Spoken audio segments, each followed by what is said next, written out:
Unnaturals, foul a curse, a werewolf, tempt the storm bringer, tough for the great one, feel a rebel fire. We ignite your last desire, burning up now, never last. We are the Unnaturals, yeah. Not what you planned at all. Dancing on the edge, we dare. Never watch us fall.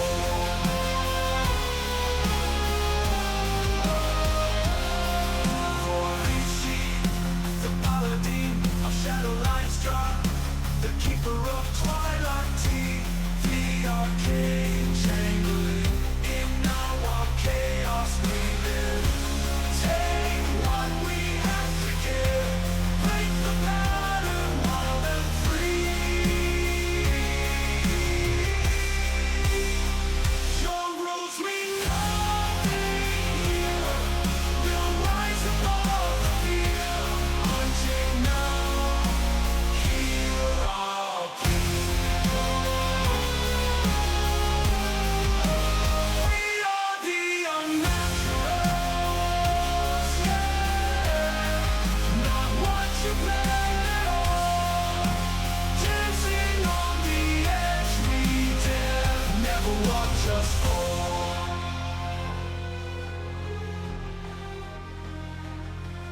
For Richie, the paladin of shadow lines drop, the keeper of twilight tea, the arcane jangling in our chaos we live.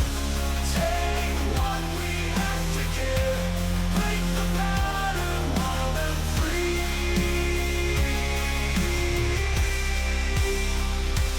Rules mean nothing here. We'll rise above the fear, unchained now, hear our plea. We are the Unnaturals, yeah. Not what you planned at all.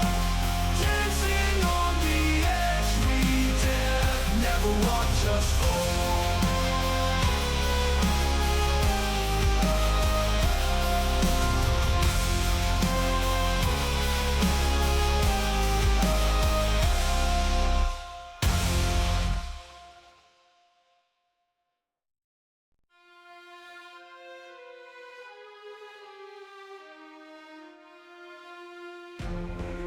These streets at night, no shadows in the light.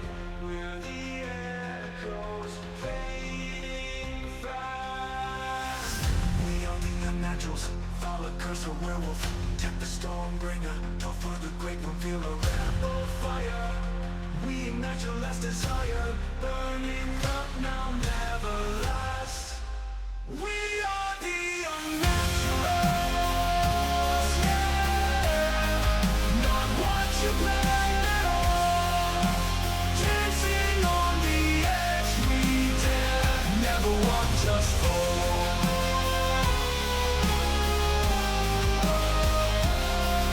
For Richie, the paladin of shadow lines drop, the keeper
Lonely streets at night, no shadows in the light.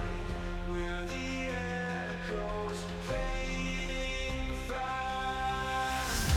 We are the Unnaturals, follow curse or werewolf. Tap the storm bringer, no further great one, feel a rebel fire. We ignite your last desire, burning up now, never last. We are the Unnaturals, yeah. Not what you play.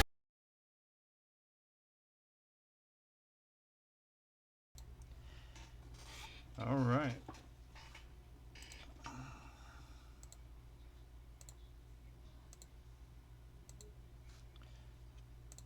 And once again, Mm-hmm. I have to. No, just technical issue, just on my part that I already know how to fix. Say something. Good. I Hello. already learned from past mistakes. All right. Welcome everyone to episode 9 of Tavern Talk. The Frozen Hell is this episode's title, where we will continue our story in a moment. Because I think right now we need to go over our epic affiliate that we are with the worst one, Mr. Streamlabs Ultra.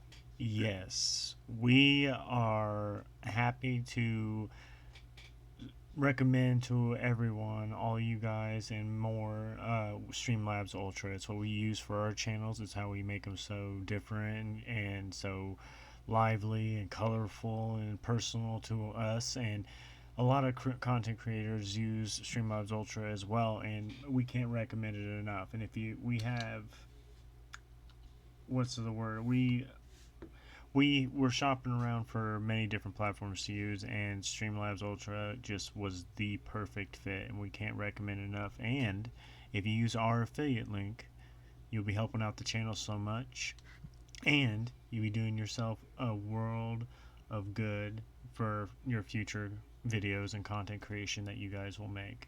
We cannot recommend it enough. Please, like if you like us even a little bit, you want to Mm-hmm. support the channel, or if you just, Mm-hmm.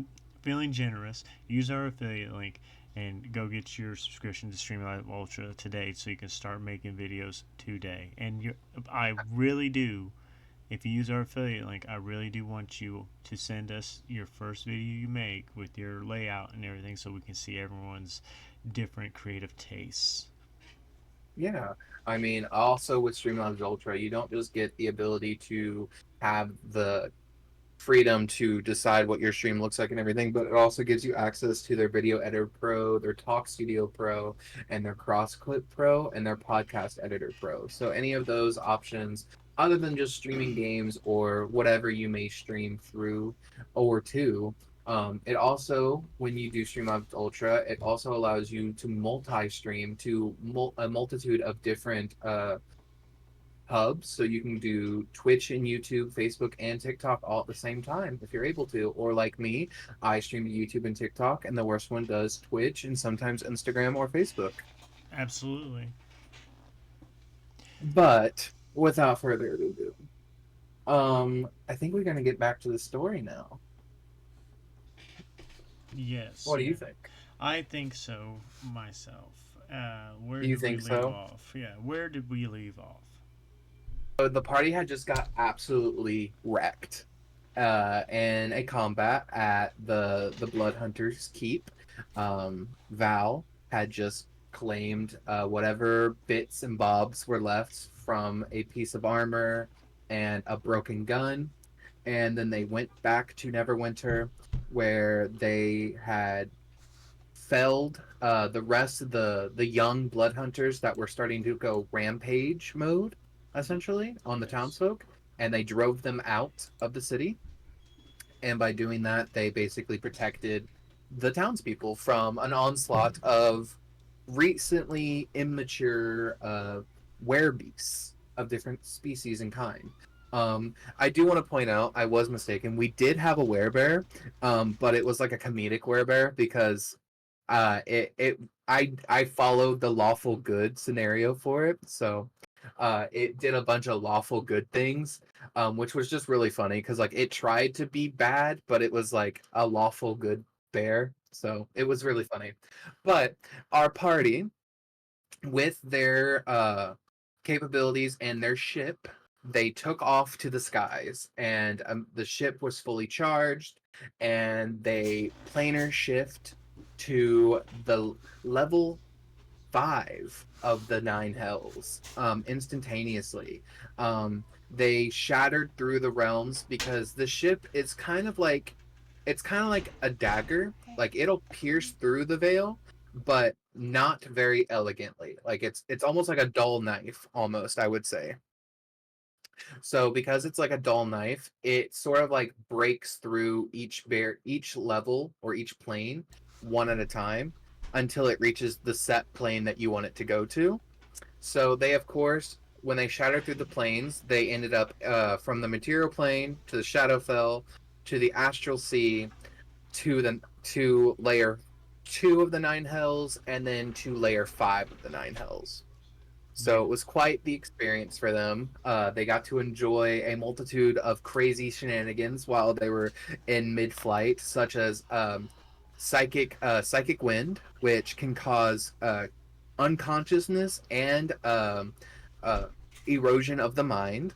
They had to deal with planar sickness, which whenever you planar travel through multiple planes in the same day, there's a chance your body could be distorted or corrupted, or just plain sick.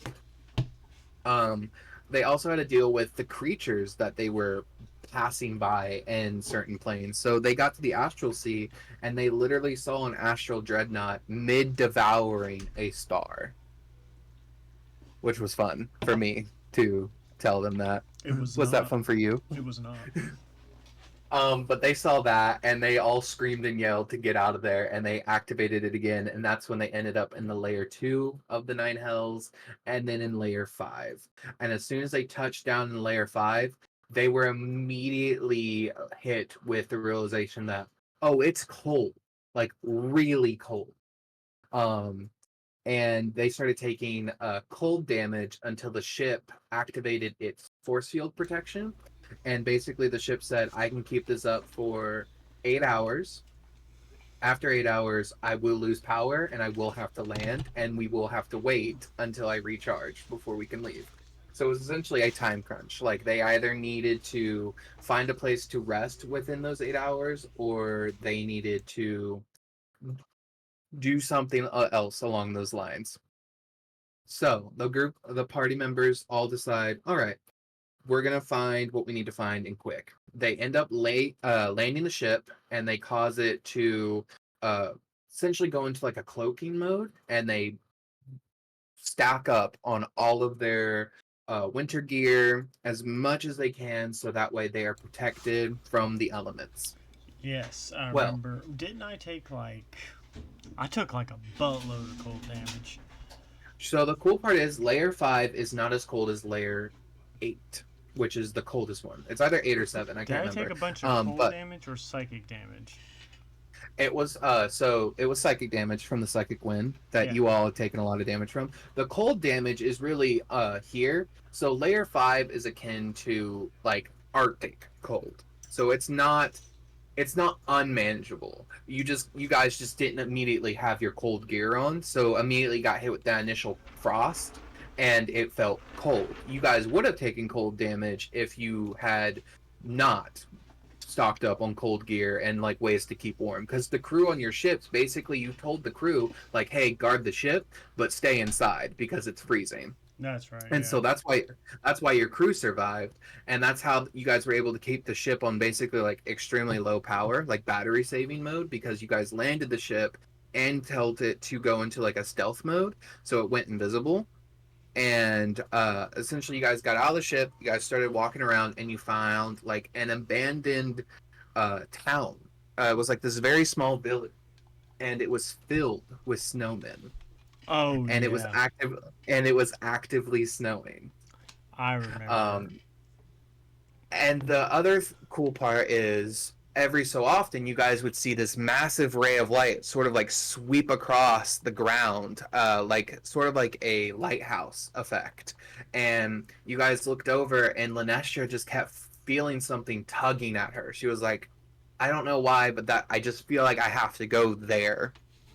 And so, long story short, you guys went through the small town, and you guys were fighting. Um, Sorry, not fighting, finding um, discarded remains, bloody pools of just leftover decayed blood, frozen solid, people that had been ripped apart. And then all of a sudden, you guys step outside, and the snowman had moved.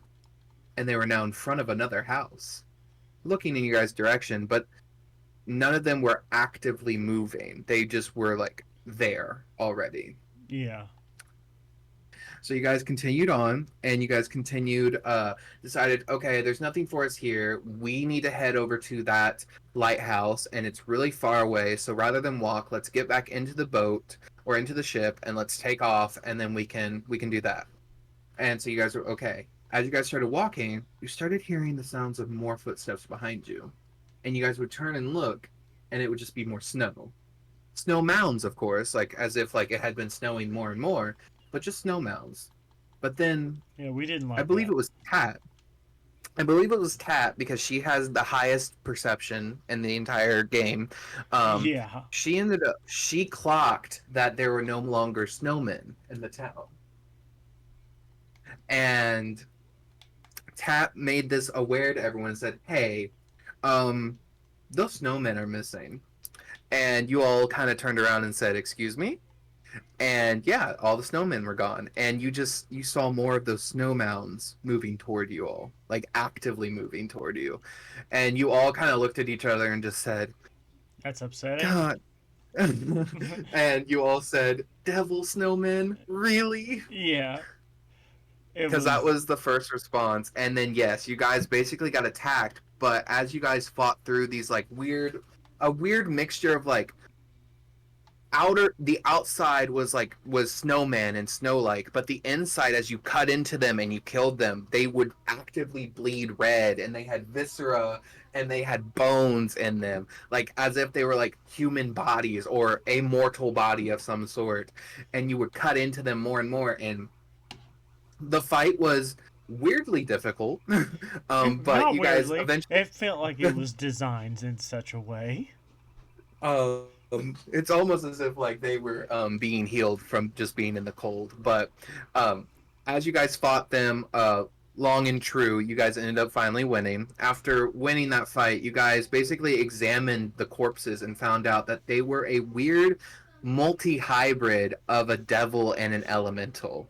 Yeah, And you guys kind of looked around, and you did some more investigations, and you found that part of the ice plane had landed here, like it was distorted here. And this town, as you guys actually started looking at it, the structure is like ancient primordial. And Toph started looking and was like, oh, this is probably like another orc clan or like some other clan that lived in the far north where the ice plane was, yeah, and they had just been plopped here. So a weird mixture of infernal and primordial energy collided here when it landed, and it made those weird devil snowmen. So you guys then also looked up, and almost as if like on cue, you guys started hearing thunder and lightning roll in above you, and you started seeing those weird void storms begin to proc up again, and the winds begin to pick up, and you guys were just like, all right, we gotta make it to the ship now. You guys yes. raced across. You guys raced I across remember us the ice think. tape. I remember us thinking like, what the hell are we gonna do? Yeah, because now it was becoming like, oh, these things don't just like cause rifts, like they can fully bring chunks of other planes into other planes. Yeah, Oh dear. Kind of so like my idea for the vortex storms were literally like Into the Storm slash Twister. It was literally like, okay, tornadoes lift and displace things all the time, but it was like, what if I did this on like a different scale where like there's two tornadoes that are happening at the same time that are connected through this void storm, and if one sucks something up into the tornado, it can shoot out of the other one essentially. That's kind of how like it worked.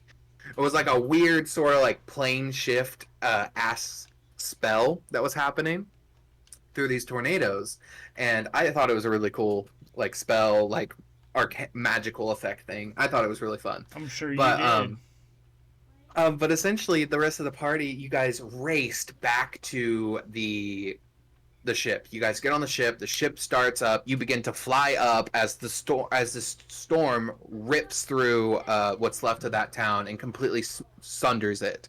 You guys make it out and you begin flying toward that lighthouse. You end up flying for what seems like a couple hours because you guys don't want to move too fast, because if you go too fast you'll use too much power, and going at just a steady rate while in the air makes it to where like you're still in low like energy usage, but you're no longer invisible.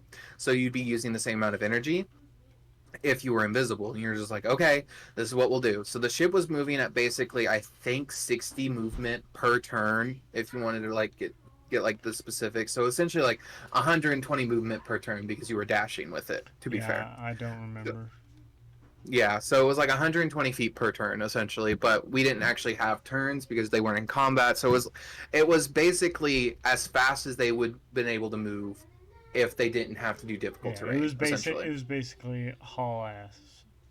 Yeah, haul ass, but slowly, so we don't break the gems because Yeah. we still don't know how to fix them. Yeah. So you guys end up Didn't one of making them it like there. almost didn't one almost You guys- break? You guys did break one. Oh. But we'll get to that. But anyway, you guys eventually make it to this centralized ice structure, and it is this massive pillar of ice that stretches from the bottom of the layer all the way to the top ceiling of it. And you guys see in like the center of this like ceiling, sort of like pillar, this sort of ice pillar, Mhm. spinning in it is like this like sort of like ball of light that is just slowly spinning around the ice pillar inside of it, giving off a source of light, this like radiant divine light, because Lanestra like puts her hands up to it, and at one point you guys see like this radiant light sort of reflect off Lanestra, and you begin to see cracks begin to form against the ice pillar. But at the same moment, Val and Val with advantage, both see another ship incoming, flying toward them, and standing at the very edge of that ship is, do you remember? Yes, Jameson.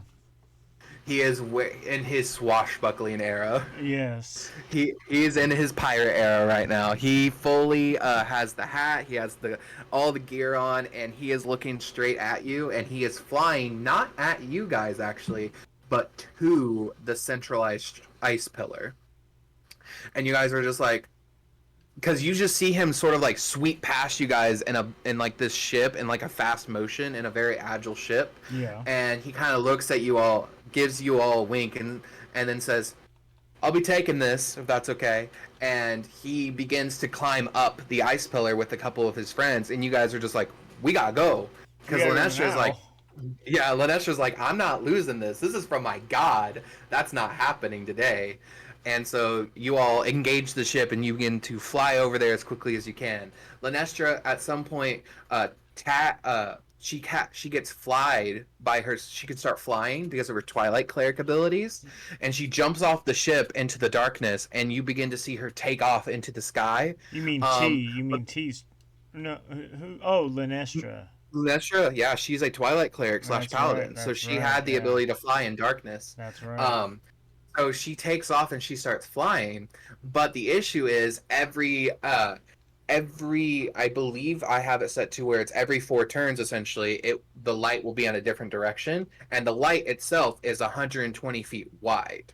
So if Lanestra is anywhere within the light when it comes at her, even though it's divine light, it doesn't matter. She will fall because she will be out of darkness that round. Right. So that was the issue. So she was like, "Okay, I gotta do this. I don't know how, but I'm gonna do this." And she flies as fast as she can, and she clings on to the side of the ice pillar. Initiative is immediately rolled. Not Alex, sorry, Val and Jameson basically meet head on the ship, on his ship, and you guys are fighting it out on the ship. Everyone else is following siege. Tat is basically keeping everything at bay along the pillar, and each time Lenestra gets closer to the ball of light, it cracks even more on the ice pillar, and the ice pillar is starting to be structurally unstable.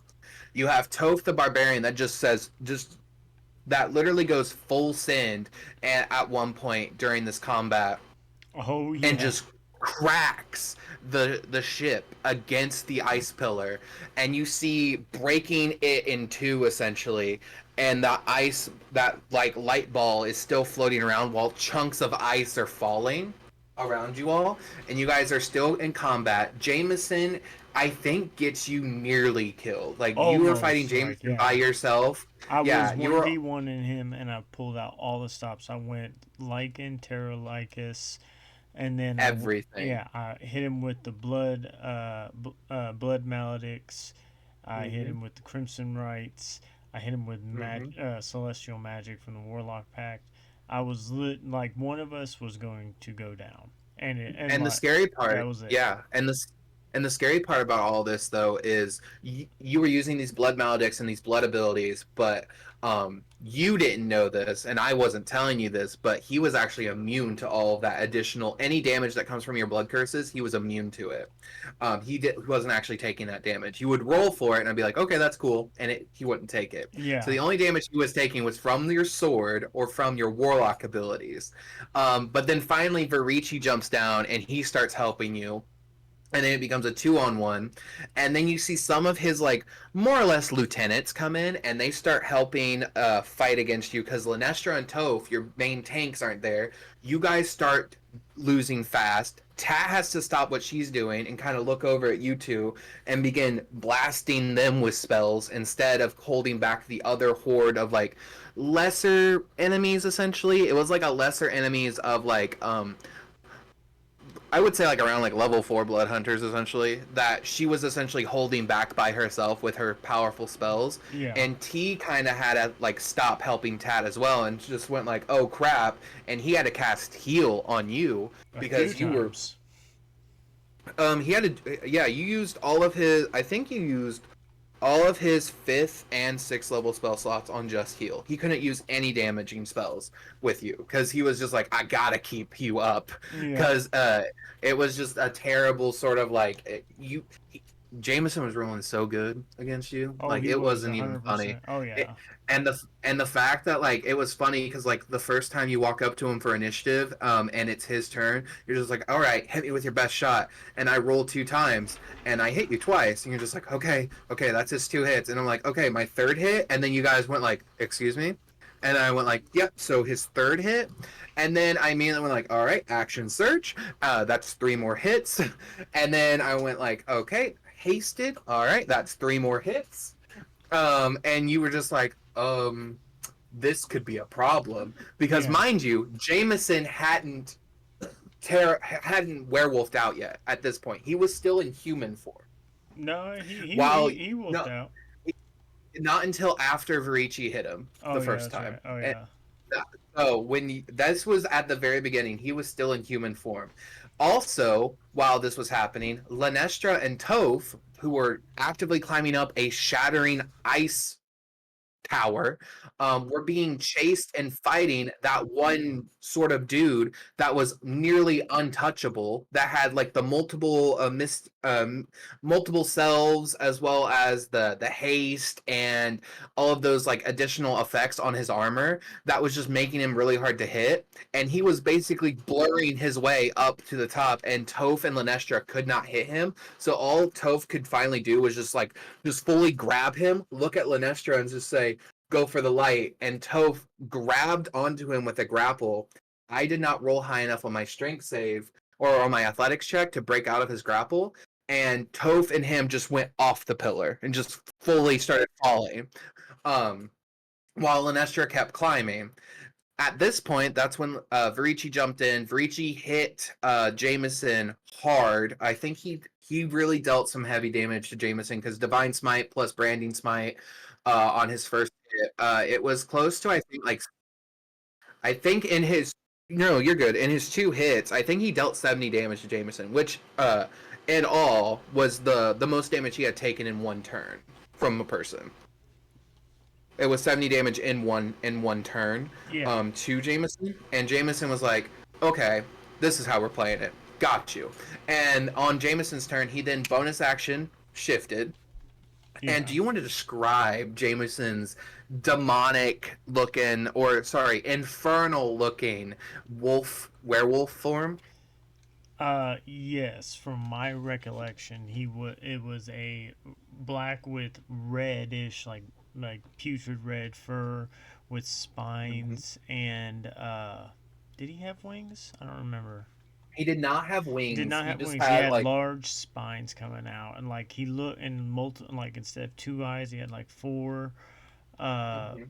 it was very, very fiendish. Yeah. Yeah, instead of wings, he essentially was very big and muscular. Instead of becoming large, he became huge. So he was like a huge werewolf, Mm-hmm. essentially, Yeah, and very he could big. jump. Once once he werewolfed out, he kind of looked at Alex and he started realizing like, okay, or I said Alex, I mean Val. He kind of looked at Val and kind of realized, okay, I'm not gonna win this fight if I keep fighting you two because those two in the back are keeping you alive.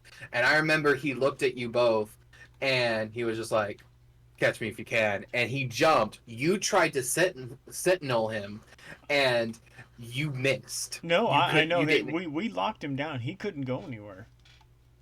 not when he became his werewolf form. Because he jumped over into your guys' ship because you guys had to move over to your ship at one point. Oh yeah, that's right. Yeah. Yeah, he got into your guys' ship, and that's when he started attacking Tat, and that's when Toph got pissed as he was falling because he saw Tat in danger and get like hurt, and that's when Toph's sort of like his like weird skin lesions that were happening sort of triggered, and that's when Toph grew for the first time dragon wings That's made of right. pure Yeah, ice. yeah, that's right. That's right. And that's when we were like, "Oh snap! Finally!" So Toph basically let go of the guy he grappled, let him fall, and Toph ascended with these icy silver dragon wings that shot him back up to the ship, and he got right next to Jameson as he had just got done attacking Tat, and he was like, "Nah, you're dead now," and just fully started full sending against him. Meanwhile, Lenestra had finally reached that ball of light on her turn, and she had reached into it, and she grabbed it, and it became this beautiful shield with on the so the way it's described, the shield has 2 different forms. It has its enlightenment form, which while it's an enlightenment, it's basically like a giant mirror that reflects all the light of the wielder back at the person that they're shielding themselves from. Yeah. And it also has the chained form. The chained form is basically, while it's not an enlightened, it has these black onyx chains wrapped around the shield, blocking its light from being revealed. And as like a bonus action, the wielder can release the chains out toward an enemy, and they can grapple an enemy and pull them toward the shield user. Yeah. I So it was a remember. very, very It was fun. It was a very, very, very very good.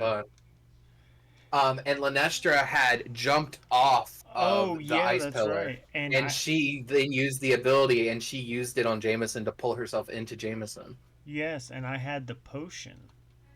Mm-hmm. What potion would that be, Val? The potion that I forget who gave it to Val. Mm-hmm. Who gave it to him? Are you asking me, or are you I am. I'm you asking asking me? you. Yeah, I'm asking. I can't remember how I obtained. I remember trying to figure It something was out. Artagan, Was it our or target? Or I think it was yeah, Locky. it was. No, no, it was Locky that gave it to you, but it was Tat's patron that let you keep it because he found you unconscious with it and he was inspecting it. because Lockie had left it with you after his giant divine explosion around you in the Feywild. It was Oh that yeah. potion. Oh yeah. Yeah. Yeah. Yeah. Mm-hmm. So yeah, that happens, and you kind of I can't remember if you dumped it on him or dumped it on your weapon and coated your weapon with whatever the potion was, I because coated my weapon with it. yeah, because you remember what the potion did, right? Yeah, it started weakening and separating Jameson's essence from Cal's body. Mm-hmm. Yeah. So the potion essentially is like it was a mixture of a couple of spells put into like potion form. It was like imprisonment and banishment at the same time. So what it and protection from good and evil. So what it would attempt to do is, because Jameson's essence was so intertwined with your brothers at this point, not a standard protection from good and evil spell wouldn't cut it. Like it would have to be a wish or divine intervention or this potion. And this Right. potion was essentially called the soul rendering potion, and it would render the souls from the body that it was in, and it would force that soul out, whichever souls that would be. So that would be your brothers and Jameson. It would force them out, and it would separate them if there was more than one. And basically, once they are out, they would almost become liquidy, and they're semi sentient, but it's still like very hard for them to move around and stuff like that. But it's a very high save, or sorry, it's a very low save for this to work. But you could use it multiple times once coated on the weapon. Like it lasted for an hour on your weapon. Right. Um, so you kept hacking at him, and he kept saving. He kept saving. He used all of his legendary resistances. I was He really saving. did kept saving. It was starting to upset me. Yeah, he kept saving, and he was like, I'm not leaving this body. I'm taking this body with me. You're gonna have to kill me. Because that's the other thing though. If you had killed him uh using this, it would have made it to where like I don't know if you knew the other effect of this potion, but if you had killed him while using this potion, it would have made the body unable to accept another soul. Not even true resurrection would have fixed it. Dang. So it yeah, so the very last hit before he would have gone down, because he was regenerating at the end of every turn because of Yeah. his weird, not his infernal, but his weird werewolf abilities Yeah. were keeping him alive. I was starting to regenerate too. I just got the ability. Yeah, but his was stronger. Yeah. But basically he ended up failing the last save and screaming out, and basically you see as like almost as if like you punctured like a balloon, his muscles started to deflate, his form started to shift and revert back as all this sort of like black inky sort of ink just started expelling from his mouth like in a massive wave of like vomit against like the ship, and you started seeing it like sizzle against like the ship floor and everything as Oh it kept like yeah. pushing more and more out. And then finally you saw as he became your brother again, like your brother's form appeared again, you then saw like this sort of like almost like this golden hue fall out as well, like this golden sort of like dribble falls out as well, which was essentially your brother's soul. And you see like the black inky stuff is trying to like seep away from the fight and sort of like fall off the ship essentially, Yeah. into like the ground below, trying to get away from you as quickly as it can, because it realizes like, oh, I'm out now. I am out. I can't get back in the body. I have lost this fight, but the war must continue essentially. And that's when you guys in an instant, well, Nestor comes down and Thiago comes down with two giant divine smites and just whack and just keep burning whatever is left of this like black essence. And then T walks over with a massive I believe he casts sickening radiance on it, and this burning ball of radiant energy just eviscerated whatever was left. And they Yes. turned to you, and that's when they turned to you, and Tat sort of used her like telekinesis to lift up the like the golden liquid that was on the ship, and she kept it protected from like the black liquid, and she kind of like put it in like a vial and sort of handed it to you, and she was like, I don't know what you want to do with this, but I assumed it was different because it wasn't that. Yeah. And so And It so was she gave she. it I to think she said. Val. I think she said it. Yeah, she's like. I assume this is the good stuff since it doesn't look like the bad stuff. Yeah. And she gave it to Val, and then Val was left with a choice. But in this moment, as you were left with this choice, the guy that Toph had let fallen had started climbing up to the ship's deck and looked at you all ready to fight, but he dropped his weapon.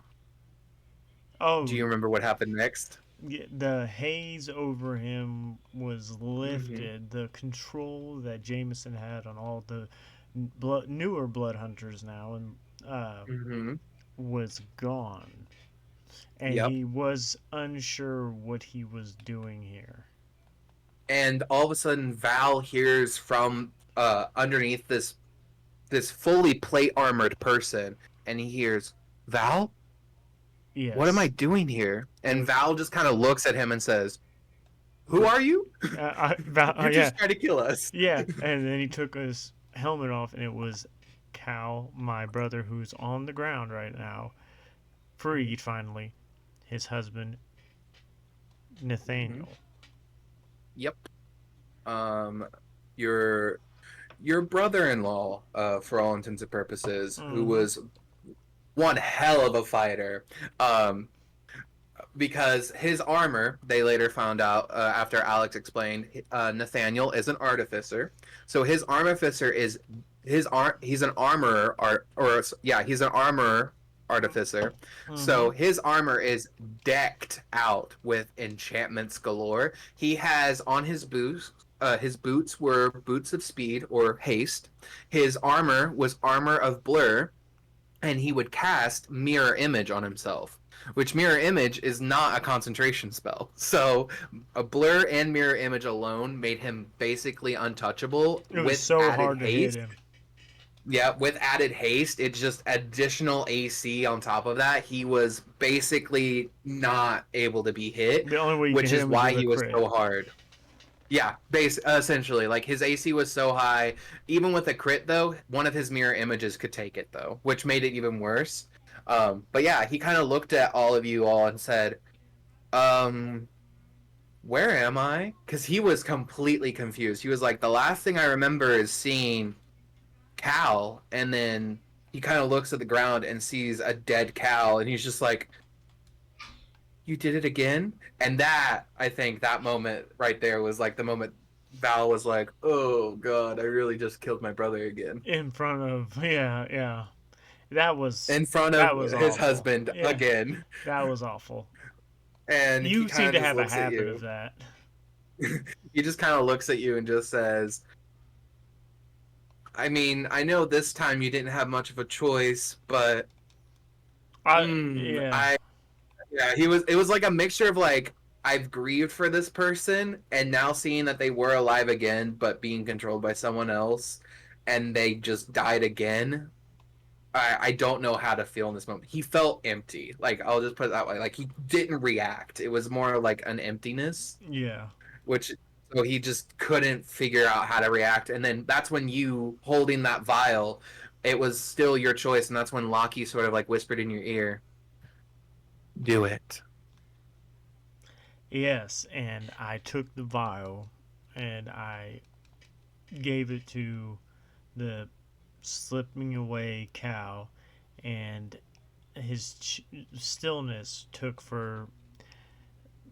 us all for maybe it felt like a I don't know 10 years, but it was Mm-hmm. literally 10 seconds, and then his chest started raising up and down, and he slowly opened his eyes. And the first words he said was, "You punch like a bitch, Yeah, Val." yeah. The first thing he said was to talk crap, talk smack. Ain't that something? And then he immediately hugs you and says, "I knew you wouldn't forgive me. Forget me. I'm just happy I wasn't uh, just another martyr." As he kind of looks at everyone, and just says, and like a weak voice, because I mean, he essentially was revivified in that moment. He's at 1 HP. He has resurrection sickness. He just kind of looks at everyone and just says, "Hi, I'm gonna go to sleep now." And Yeah, that's what he says as and he then kind of like passes yeah, out. and he went into essentially a coma-like sleep. And that's when all the other blood hunters kind of look at everyone and just go like, what do we do now? Because they kind of look toward Val and they're just like, I don't even remember what happened. I remember being in Neverwinter and now I'm here.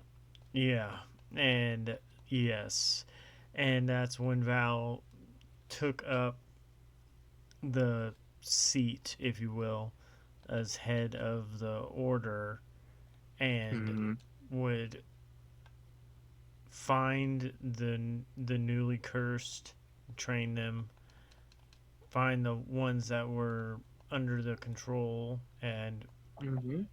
you know, ensure that they're uh, in complete control of their faculties now, and then start rebuilding the order for the war to come, because there is a war coming.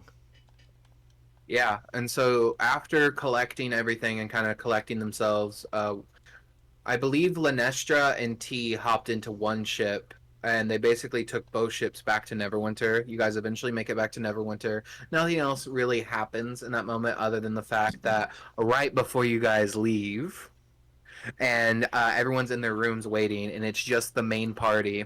You guys are all on the deck of the ship talking, and the snow is falling gently.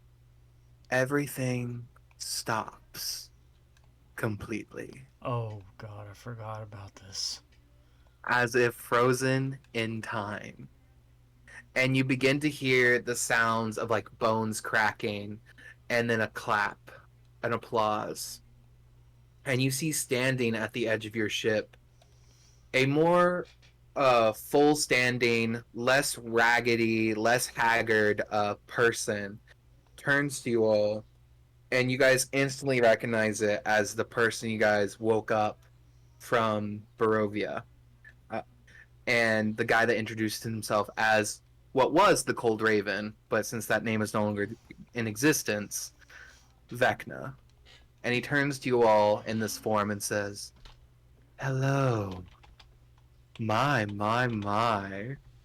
you're quite the troop." And he like sort of like disappears and reappears, like as he's talking he like walks into your shadow, disappears, and then reappears out of another person's shadow. And at one point you guys turn to T, and T is actually awake for this, which is interesting because it's normally only been you guys that are awake for this, but T is also awake. And you see him put his hand up to T's neck in an instant, as I believe it was you, Val, was stepping in front of Tat actively, and Yes. Toph and I think it was Toph and Lenestra. It could have been. Mm, yeah, I think it was Toph and Lenestra that were actively getting like their weapons out. It may have also been Viago or Verici. Verici, not Viago. Duh, Verici. I Um, know that the one ability I didn't exhaust was my switch ability, your bait and switch. my Sentinel ability from Mark of the Yeah. Sentinel, and as soon as he raised his finger, because Tat could just not talk shit to him for some reason. Oh yeah, she was letting it out. She was like, "You're a fucking dumb bitch," You know, to him. it was more aggressive than that. It was like a lot of Oh, hoop and hobbling. Like, Tat was going off. oh yeah, because he killed her. Like, it was his fault why her patron, and like there's a bunch of stuff going on of what we've already discussed. And Yeah, believe it or not, he guys, this basically isn't the yeah. first big baddie that Tat got herself almost killed by just talking shit. Like Well, Strahd almost killed her. Like, to be fair, you guys have also he also like because it was he had explained. See, Val, I had kept my end of the bargain. You got your brother back. I just needed to give him the resurrection ritual to bring both the souls back. You didn't ask how to get your brother back. You just asked to get your brother back. You got him. yeah. And then when Tat just would not shut the hell up, and he And like Tat, fingered yeah. to death her essentially because she was Well, below. he was. Well, if you remember, he was holding his hand around T's neck, and T was just perfectly still and silent.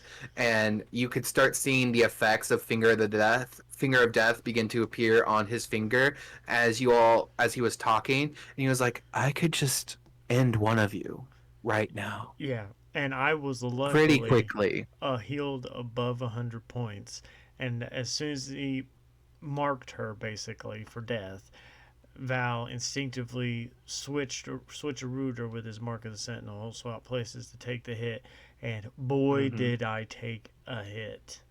He dealt 146 necrotic damage. With luckily you made the save and you were resistant, so I think you only ended up taking like around 50 something necrotic damage, Yeah, but still, something like that. yeah, still, oh boy, it So I think was. it was 160 divided by like 2, which would have been 80. So you took about 40 necrotic damage, which was still heavy. Yeah, because I only had You a double hundred. I resisted. remember, I remember thinking like, we've already seen Finger of Death once, and Mhm. I was luckily at 101 hit points, so it wasn't gonna kill me. I Well, thought. yeah, you guys kind of had the idea behind Finger of Death, but Finger of Death doesn't instantly kill you if you're below 100. That is power word kill. Yeah, we. I didn't say why we were Yeah. correct. I just saying Oh, I that know. like we saw Finger of Death once before. We thought we kind of had a handle on it, so I was like, I'm at 101 hit points. I can handle it. And then you told me the damage, and I went, ugh. And then you're like, but you're Yeah. resistant to necrotic, and I was like, yeah. And I And made you the made the save, save. and he's like, that's that. Barely. Yeah, You barely made the save. If you guys didn't have two freaking paladins with their auras, you yeah. would not have made that Oh save. my That is god, the guys, only reason I you guys cannot. made all those saving I throws. cannot describe to you how awesome it is to have multiple paladin auras going on. Yeah, to be fair, I think we did rule it wrong because just like with haste, you can't have two haste on at the same time. I don't believe you can be affected by two paladin auras at the same time. It should be whoever has the higher bonus, that's who takes over. But I allowed it. They I needed it. I don't know. I wasn't a I was a poor man's paladin. I allowed it because they needed it. But essentially, as stuff moved on further after this, Vecna sort of laughed and said, "You're all interesting. Keep me entertained, or don't, and stay out of my way." And he snapped his fingers, and everything went back to sort of time sped back up again, and he sort of vanished again. And you all were just kind of left there with like this sort of like impending dread that like at any point this motherfucker can just appear and just say like, I "You don't hate. get to talk today." Yeah, I hate you. Go away, and then just myrtle you. Literally, because he was like there. If Tat hadn't have talked as much shit as she did, that was gonna be T's end. T was gonna die right there.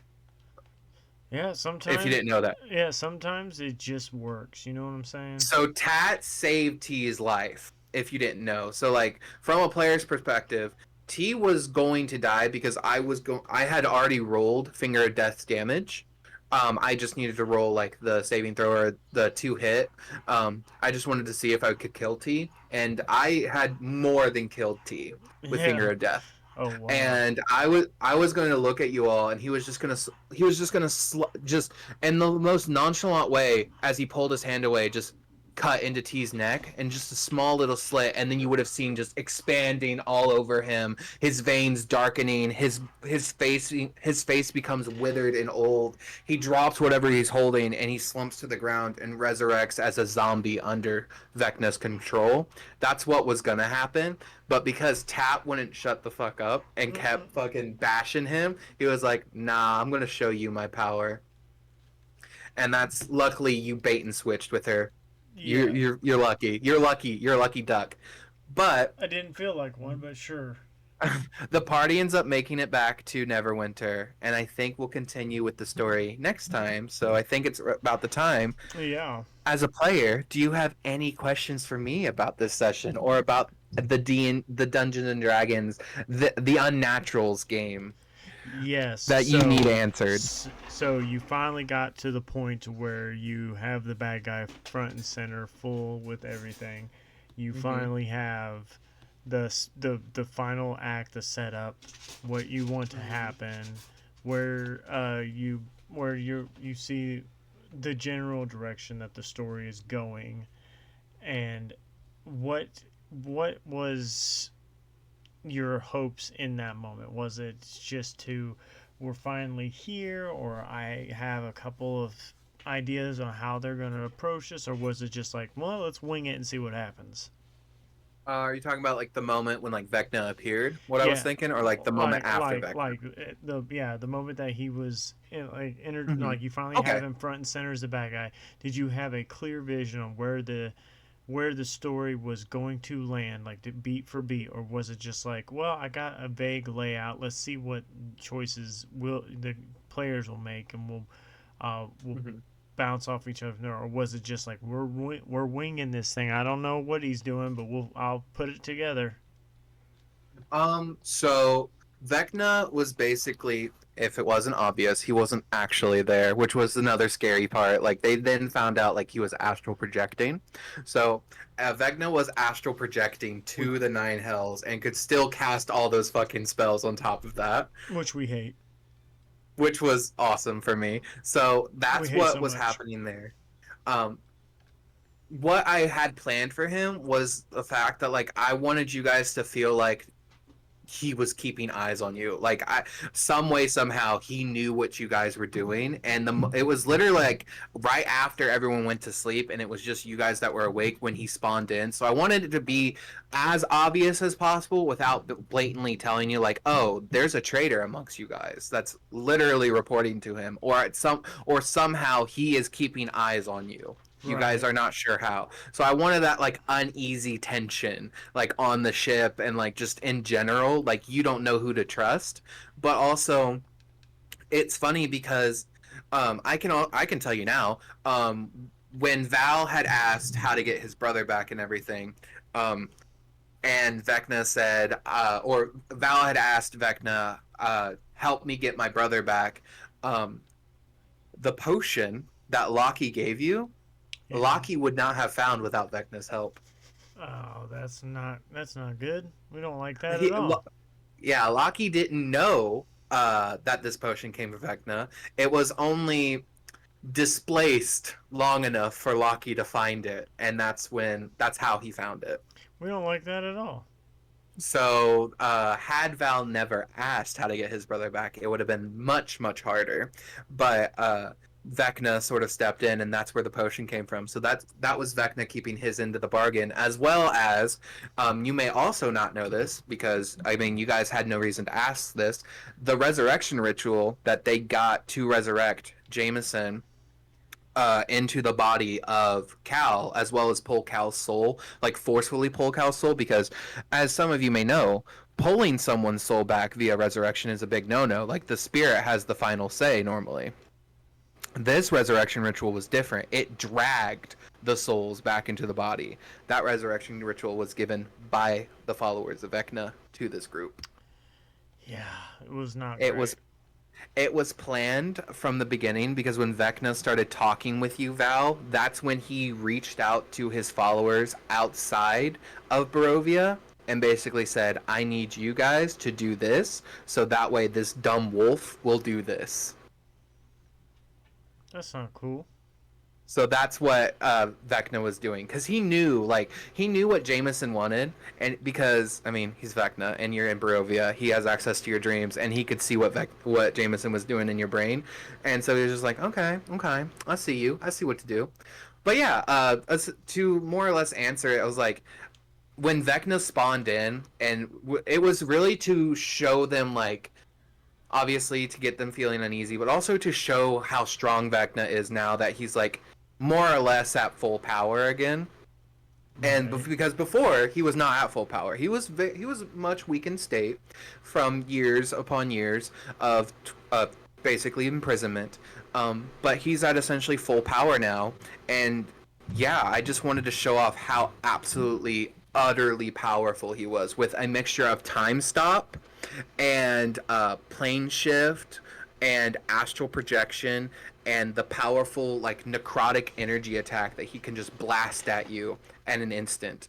And the fact that he can just do that, I wanted him to seem scary because I mean he's a god. Of course he's scary. You guys are in the hells, and you look at literally a god lich in the hells, no less, and he just kind of stares at you all. And the scarier part is, if one of you were to have died in the hells, there's a 50% chance you get resurrected as a devil, Yes, a very high chance. which is even scarier. Even worse. So, yeah, that's essentially what happened. He kind of just he wanted to show a thing of strength, and also he wanted to see the people that his like essentially generals nearly killed, and he wanted to see how you guys were doing as well. Because he did also, like, when he introduced himself again on the ship, he did say, "I see my friends dealt with you very kindly," and that's when you all were just like, Oh, that's not great. it's them. Yeah. So yeah. We were like, But yeah, we didn't like that at all. Why did you why is that do you have happening? another question? Yes. What? Okay. I forget what happened to the other two, the leader of the Profane Soul and the leader of the Mhm. Ghost Slayer. Canonically, right now, Mm-hmm. Val is still searching for them. Yes. They are in hiding. They are fully in hiding. They have not revealed themselves to him yet. That could be something down the line that could be revealed. That could be something in my back pocket that I'm holding. But they are actively hiding from Val. Of course they are. Mm-hmm. I figured as much. Damn. Yeah. So yeah, they exist. They are just actively hiding, and they do not want to be found out. So they have ways to conceal their blood magic and their blood curses because they are obviously the origins of those two specific subclasses and orders. So they can sort of like kind of like how Val at the beginning was taking like the silver potion to keep his werewolf abilities at bay. They can similarly do a potion similar that neutralizes their blood curses for a limited amount of time, but it's a highly addictive substance that they have to keep taking, or the withdrawals makes them go insane. Ah, that makes Yep. sense. That makes sense. So they are concealed with this. So the downfall is they can't use any of their blood magic or any of their blood curses or their profane soul abilities or ghost slayer abilities at all while on this. But that means Val can't hunt them by trying to sense other blood hunters. Right. And because they're literally human, they just smell like human. Right. So there's nothing else there either. So they're in hiding. Are they human? They are human. They are. They're just enhanced human. So they still get off the smell of human. They're not from another plane. They were all the original blood hunters were human. Okay. At one I point. didn't know if like one was like a half elf or something like that. They're just humans. Yeah, no, they were all humans at one point or another. And the two that are still alive are still human. I will put it this way: they never died like Jameson died. Those two, they are still in their original bodies. They just never, because they were the first ones affected with the Blood Hunter orders and the Blood Hunter power. It enhanced their lifespans. So as long as they don't die, because there's a difference between immortality and invulnerability. Right. So as long as they just don't get killed, they will keep living. But they Okay. will only smell like human while their blood hunter abilities are blocked. They are aging though. I will have you know, they are aging now because they're blocking their blood hunter abilities. So at some point they may become, a little deranged or they want their power back and they don't want to age anymore, then they'll stop it. But at this moment in time, they are actively aging and they're continuing to age from where they stopped aging when they first got their abilities. Mm. That's right, Yep. because Val's life is extended as well. Mm-hmm. Because you are now the holder of the first title, the Blood Hunter, Order of the Lycans. That's right. It Yeah. transferred to you. That's right. Yeah. But also, I will just mention, Val also got his Blood Hunter armor that Cal was wearing because Cal gave it to him because Cal was That's like, I don't right. want this shit. And he also got the Blood Razor. So now Val is dual wielding the Sword of Twilight and the Blood Razor. That's right. And yeah, and the Blood Hunter armor, it has like It's like medium. It's a medium armor with a chest plate and breastplate and everything. Yeah, Like, we based it off of, I believe, half plate armor yeah, for medium armor. yeah, and but the cool thing on the side is that it was made for blood hunters. So aesthetically, I described it like where the red coat that went down, the belt buckle on the side had razors blades, like small ones on the side where my hips are, so that I could wrench my hand down to bleed in order to enact my crimson rite or blood maledict as needed. Hmm. It was very much armors made for bleeding. Yeah, I mean, it was specifically made for blood hunters. Yeah. It also had a place to put your blood hunter amulet in, like it would affix onto the armor itself, so where like Yes. you only had to attune to the armor to get the effects of the amulet as Yeah. well, Yes. which was nice. But yeah, did you have a third and final question? Yes. What? What? I'm trying to think of how to structure my question What here. hurt you? Yeah. What? I'm not counting this as a final What question. dark lord do you worship? No. My question is thus: with all these different strands of backstories that are concluding, coming to an end, interwoven with the main plot. Now that you have the main plot up front and center, for like this is the big baddie, this is what he's trying to do, kind of ordeal. This is what he's done to you guys. Everything leading up to this. What? How did you? How? What was it like, and how did you keep track of all the different pieces leading to this point and interweaving them with each other and to make the story feel like it's connected? um, I take notes. All right, smartass. But no, like I'm not trying to be rude, but like I know, I I know. literally I took notes, and I had a separate notebook that I would never bring with me to my D&D sessions because I didn't want anyone to accidentally see it. It looks like the scrawlings of a crazy person, but if you look at it, it's like, are you on something? And I'm like, no, I swear. But it literally, this notebook had every sort of like lore thing, or every how basically in my mind how I was connecting everything together. And as I would read it, I would add to it, I would take away, I would cross out, I would just keep changing, and I would keep making it fit more and more and more. Essentially, what I did with each of your backstories when you guys got back to me with them, I would take your guys' backstory as like an outline, and then from that outline, I would just layer in details. And then from those details, I would say which ones fit for what I'm wanting to do, and then I'd be like, all right, that one doesn't anymore. That doesn't make sense. Moving on, and then I would just add either more details or take away, and that's literally all I did, and I kept doing. And it made it really easy for me to follow, but also it helps when you're an anxiety prone warrior, so I just churned my anxiety to my DMing, and my anxiety took over. And because I asked myself 30 million questions a day, I asked my campaign 30 million questions, and that's how I got so many details, because I was answering my own questions from the perspective of a player. Right. And that's literally how I was making the story. Because also, as a DM, depending on how you DM, there's 1,001 ways to DM, but you're never going to DM the correct way for everybody. Right. Luckily for you guys enjoy the way I DM for the most part. But it's Sometimes. okay. Just okay. Back off. There are times when you have to think, okay, how can I do something? And a lot of times I just come down to like my thought process for things. A lot of times it's like, you guys are the players, which means yes, you are heroes, but it's more than that.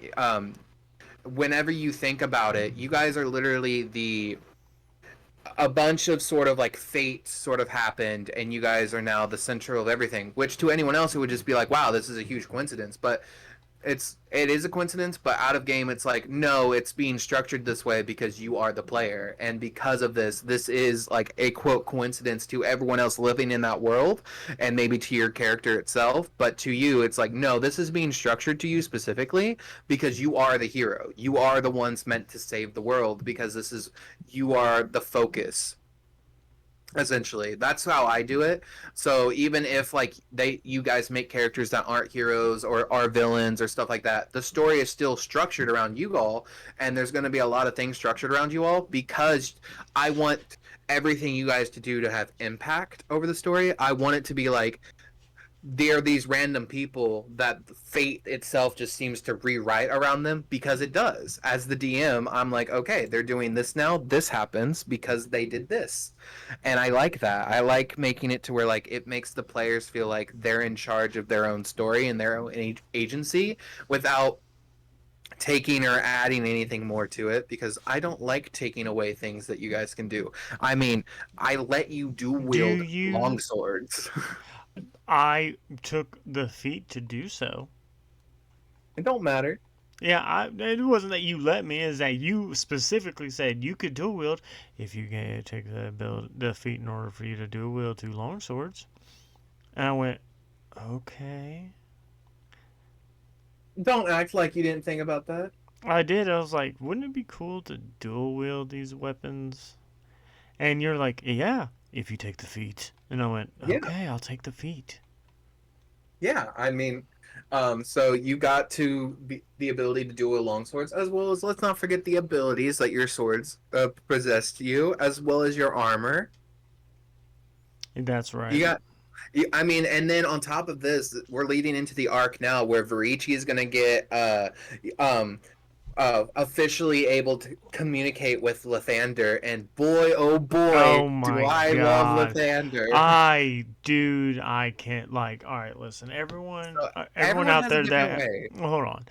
Everyone has a different way. You are correct. Now, everyone out there that has played a tabletop RPG game, whether it be Pathfinder, Dungeons and Dragons, fucking Warhammer 40K, whatever, everyone's got a different way of representing factions, gods, deities, elder things, goblins, ghouls, and whatnot.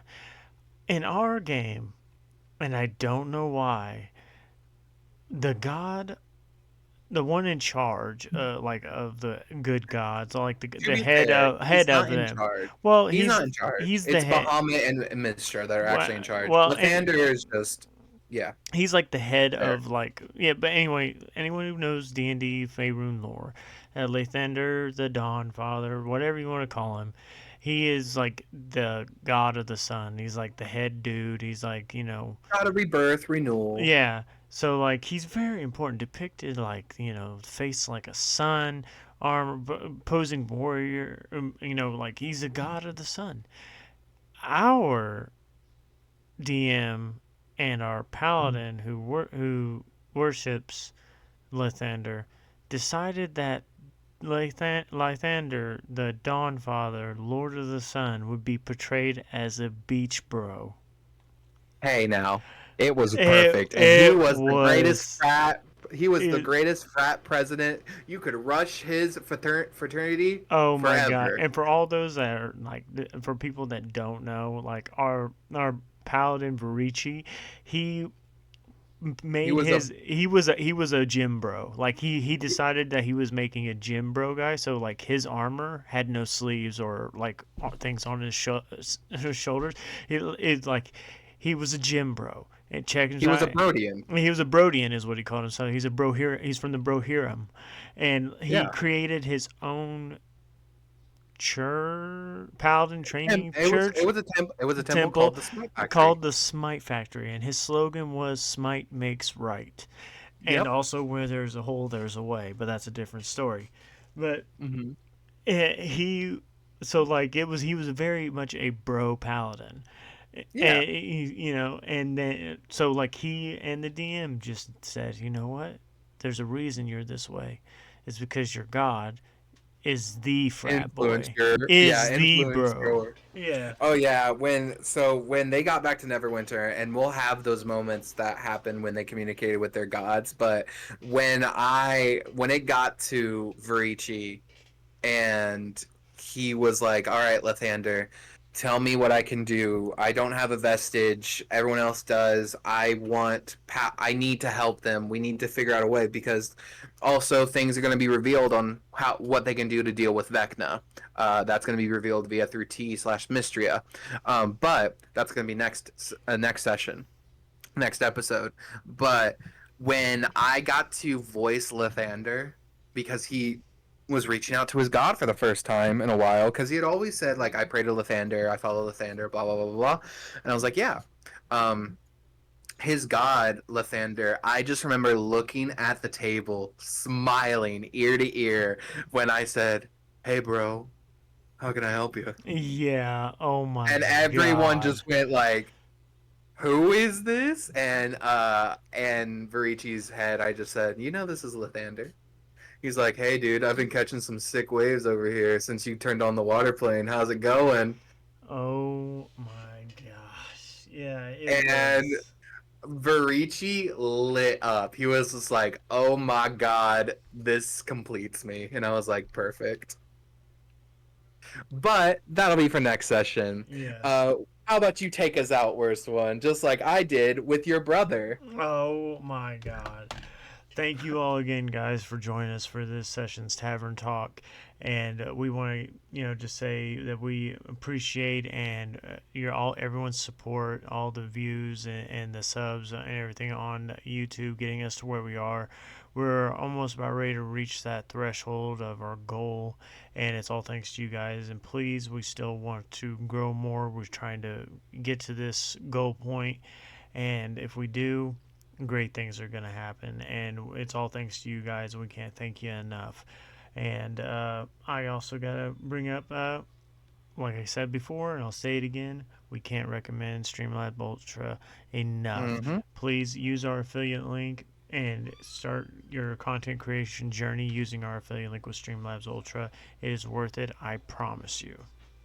But yeah, as the worst one, and I will say thank you for liking, commenting, subscribing, viewing our stuff, just interacting with us in general and everything. But as the worst one always says, Have an unnatural night, guys.